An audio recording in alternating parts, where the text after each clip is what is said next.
The Velveteen Rabbit by Marjorie Williams. There once was a Velveteen Rabbit, and in the beginning he was really splendid. He was fat and bunchy as a rabbit should be. His coat was spotted brown and white. He had real thread whiskers, and his ears were lined with pink sateen. On Christmas morning, when he sat wedged in the top of the boy's stocking with a sprig of holly between his paws, the effect was charming. There were other things in the stocking, nuts and oranges and a toy engine, and chocolate almonds in a clockwork mouse. But the rabbit was quite the best of all. For at least 2 hours the boy loved him. Then aunts and uncles came to dinner, and there was a great rustling of tissue paper and unwrapping of parcels. And in the excitement of looking at all the new presents, the Velveteen Rabbit was forgotten. For a long time he lived in the toy cupboard or on the nursery floor, and no one thought very much about him. He was naturally shy, and being only made of velveteen, some of the more expensive toys quite snubbed him. The mechanical toys were very superior and looked down upon everyone else. They were full of modern ideas and pretended they were real. The model boat, who had lived through 2 seasons and lost most of his paint, caught the tone from them and never missed an opportunity of referring to his rigging in technical terms. The rabbit could not claim to be a model of anything, for he didn't know that real rabbits existed. He thought they were all stuffed with sawdust like himself, and he understood that sawdust was quite out of date and should never be mentioned in modern circles. Even Timothy, the jointed wooden lion who was made by the disabled soldiers and should have had broader views, put on airs and pretended he was connected with the government. Between them all, the poor little rabbit was made to feel himself very insignificant and commonplace, and the only person who was kind to him at all was the skin horse. The skin horse had lived longer in the nursery than any of the others. She was so old that her brown coat was bald in patches and showed the seams underneath, and most of the hairs in her tail had been pulled out to string bead necklaces. She was wise, for she had seen a long succession of mechanical toys arrive to boast and swagger, and by break their mainsprings and pass away. And she knew that they were only toys and would never turn into anything else.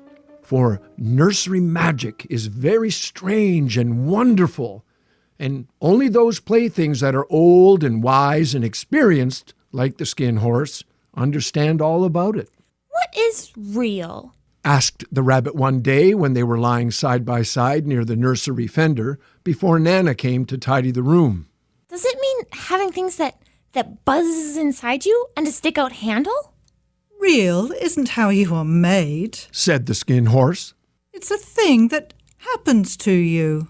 When a child loves you for a long, long time, not just to play with, but really loves you, then you become real. Does it hurt? Sometimes, said the skin horse, for she was always truthful.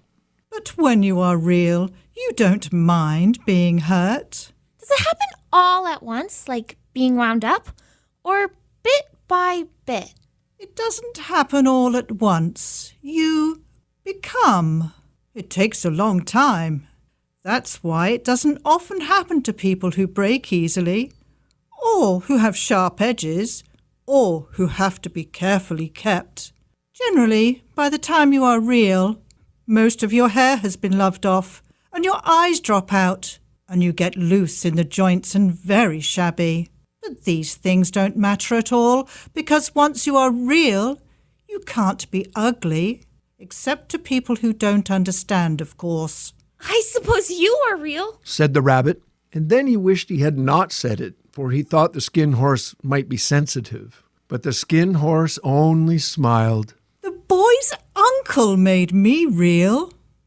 That was a great many years ago. But once you are real, you can't become unreal again.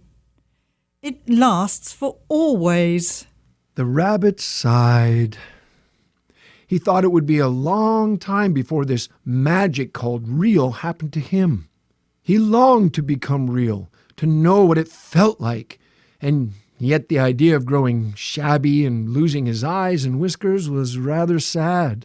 He wished that he could become it without these uncomfortable things happening to him. There was a person called Nana who ruled the nursery. Sometimes she took no notice of the playthings lying about, and sometimes, for no reason whatever, she went swooping about like a great wind and hustled them away in cupboards. She called this tidying up, and the playthings all hated it, especially the tin ones. The rabbit didn't mind so much, for wherever he was thrown, he came down soft. One evening when the boy was going to bed, he couldn't find the china dog that always slept with him. Nana was in a hurry, and it was too much trouble to hunt for china dogs at bedtime. So she simply looked about her, and seeing that the toy cupboard door stood open, she made a swoop. Here, take your old bunny. He'll do. Look, a bunny can sleep with you. And she dragged the rabbit out by one ear and put him into the boy's arms. That night, and for many nights after, the Velveteen Rabbit slept in the boy's bed. At first he found it rather uncomfortable, for the boy hugged him very tight, and sometimes he rolled over on him, and sometimes he pushed him so far under the pillow that the rabbit could scarcely breathe. And he missed those long moonlit hours in the nursery and his talks with the skin horse when all the house was silent. But very soon he grew to like it, for the boy used to talk to him and made nice tunnels for him under the bedclothes that he said were like the burrows the real rabbits lived in. And they had splendid games together in whispers, when Nana had gone away to her supper and left the nightlight burning on the mantelpiece. And when the boy dropped off to sleep, the rabbit would snuggle down close under his little warm chin and dream, with the boy's hands clasped close round him all night long.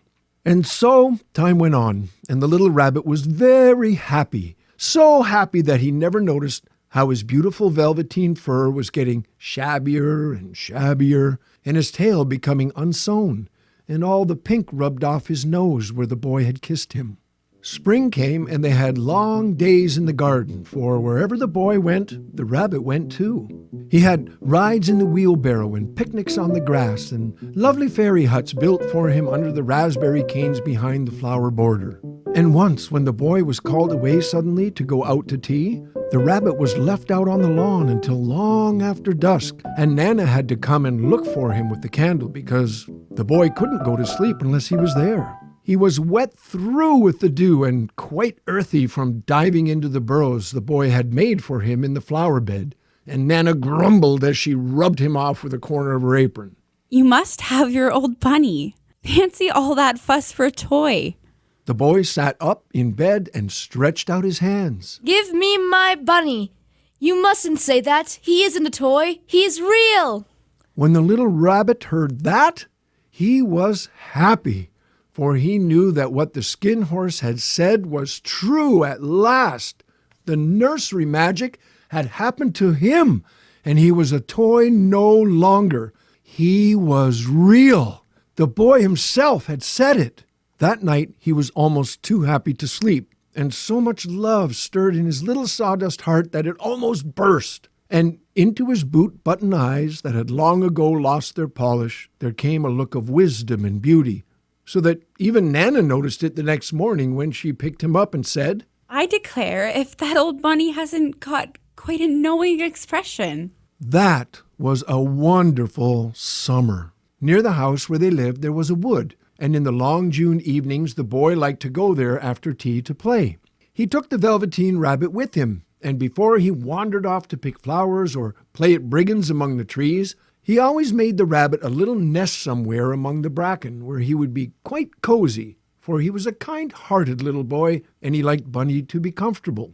One evening, while the rabbit was lying there alone, watching the ants that ran to and fro between his velvet paws in the grass, he saw two strange beings creep out of the tall bracken near him.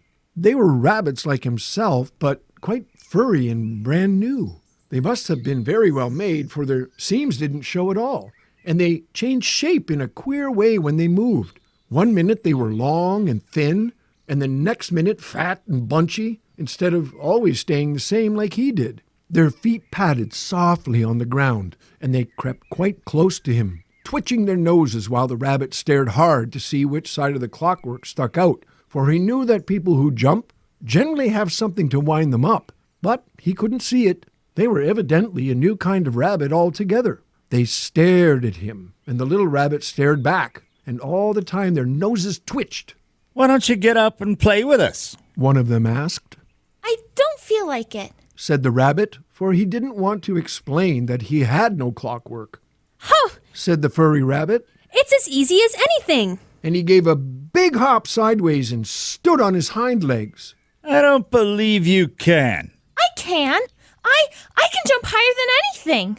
He meant when the boy threw him, but of course he didn't want to say so. Can you hop on your hind legs? That was a dreadful question, for the Velveteen Rabbit had no hind legs at all. The back of him was made all in one piece, like a pincushion. He sat still in the bracken and hoped that the other rabbits wouldn't notice. I don't want to. But the wild rabbits have very sharp eyes, and this one stretched out his neck and looked. "He hasn't got any hind legs. Fancy a rabbit without any hind legs." I have got hind legs. I'm sitting on them. Then stretch them out and show me. Like this. And he began to whirl round and dance till the little rabbit got quite dizzy. I don't like dancing. I'd rather sit still. But all the while he was longing to dance, for a funny new tickly feeling ran through him, and he felt he would give anything in the world to be able to jump about like these rabbits did. The strange rabbit stopped dancing and came quite close. He came so close this time that his long whiskers brushed the Velveteen Rabbit's ear, and then he wrinkled his nose suddenly and flattened his ears and jumped backwards. "He doesn't smell right." He isn't a rabbit at all. He isn't real. I am real. I am real. The boy said so. And he nearly began to cry. Just then there was a sound of footsteps, and the boy ran past them, and with a stamp of feet and a flash of white tails, the two strange rabbits disappeared. Come back and play with me. Oh, do come back. I know I'm real. But there was no answer. Only the little ants ran to and fro, and the bracken swayed gently where the two strangers had passed. The Velveteen Rabbit was all alone. Oh dear. Why did they run away like that? Why couldn't they stop and talk to me? For a long time he lay very still, watching the bracken and hoping that they would come back. But they never returned, and presently the sun sank lower and the little white moths fluttered out, and the boy came and carried him home. Weeks passed, and the little rabbit grew very old and shabby, but the boy loved him just as much. He loved him so hard that he loved all his whiskers off, and the pink lining to his ears turned gray, and his brown spots faded. He even began to lose his shape, and he scarcely looked like a rabbit anymore, except to the boy. To him he was always beautiful, and that was all the little rabbit cared about. He didn't mind how he looked to other people, because the nursery magic had made him real, and when you are real, shabbiness doesn't matter. And then, one day, the boy was ill. His face grew very flushed, and he talked in his sleep, and his little body was so hot that it burned the little rabbit when he held him close. Strange people came and went in the nursery, and the light burned all night, and through it all the little Velveteen Rabbit lay there, hidden from sight under the bedclothes, and he never stirred, for he was afraid that if they found him, someone might take him away, and he knew that the boy needed him. It was a long, weary time, for the boy was too ill to play, and the little rabbit found it rather dull with nothing to do all day long. But he snuggled down patiently and looked forward to the time when the boy should be well again, and they would go out in the garden amongst the flowers and the butterflies and play splendid games in the raspberry thicket like they used to. All sorts of delightful things he planned, and while the boy lay half asleep, he crept up close to the pillow and whispered them in his ear. And presently the fever turned, and the boy got better, He was able to sit up in bed and look at picture books while the little rabbit cuddled close at his side. And one day they let him get up and dress. It was a bright, sunny morning and the windows stood wide open. They had carried the boy out onto the balcony, wrapped in a shawl, and the little rabbit lay tangled up among the bedclothes, thinking. The boy was going to the seaside tomorrow. Everything was arranged, and now it only remained to carry out the doctor's orders. They talked about it all, while the little rabbit lay under the bedclothes with just his head peeping out and listened. The room was to be disinfected, and all the books and toys that the boy had played with in bed must be burnt. Hurrah! Tomorrow we shall go to the seaside. For the boy had often talked of the seaside, and he wanted very much to see the big waves coming in, and the tiny crabs and the sand castles. Just then, Nana caught sight of him. How about his old bunny? That? What nonsense! Why, it's a mass of scarlet fever germs. Burn it at once. Get him a new one. He mustn't have that anymore. And so the little rabbit was put into a sack with the old picture books and a lot of rubbish and carried out to the end of the garden behind the hen house. That was a fine place to make a bonfire, only the gardener was too busy just then to attend to it. He had the potatoes to dig and the green peas to gather, but next morning he promised to come quite early and burn the whole lot. That night, the boy slept in a different bedroom, and he had a new bunny to sleep with him. It was a splendid bunny, all white plush with real glass eyes, but the boy was too excited to care very much about it, for tomorrow he was going to the seaside, and that in itself was such a wonderful thing that he could think of nothing else. And while the boy was asleep, dreaming of the seaside, the little rabbit lay among the old picture books in the corner behind the hen house. And he felt very lonely. The sack had been left untied, and so by wriggling a bit, he was able to get his head out through the opening and look out. He was shivering a little, for he had always been used to sleeping in a proper bed, and by this time his coat had worn so thin and threadbare from hugging that it was no longer any protection to him. Nearby, he could see the thicket of raspberry canes growing tall and close like a tropical jungle, in whose shadow he had played with the boy on bygone mornings. He thought of those long sunlit hours in the garden, how happy they were, and a great sadness came over him. He seemed to see them all pass before him, each more beautiful than the other. The fairy huts in the flower bed, the quiet evenings in the wood where he lay in the bracken and the little ants ran over his paws, the wonderful day when he first knew that he was real. He thought of the skin horse, so wise and gentle, and all that she had told him. Of what use was it to be loved and lose one's beauty and become real if it all ended like this? And a tear, a real tear, trickled down his little shabby velvet nose and fell to the ground. And then a strange thing happened. For where the tear had fallen, a flower grew out of the ground. A mysterious flower, not at all like any that grew in the garden. It had slender green leaves the color of emeralds, and in the center of the leaves, a blossom like a golden cup. It was so beautiful that the little rabbit forgot to cry, and just lay there watching it. And presently the blossom opened, and out of it there stepped a fairy. She was quite the loveliest fairy in the whole world. Her dress was of pearl and dewdrops, and there were flowers round her neck and in her hair, and her face was like the most perfect flower of all. And she came close to the little rabbit and gathered him up in her arms and kissed him on his velveteen nose that was all damp from crying. Little rabbit, don't you know who I am? The little rabbit looked up at her, and it seemed to him that he had seen her face before, but he couldn't think where.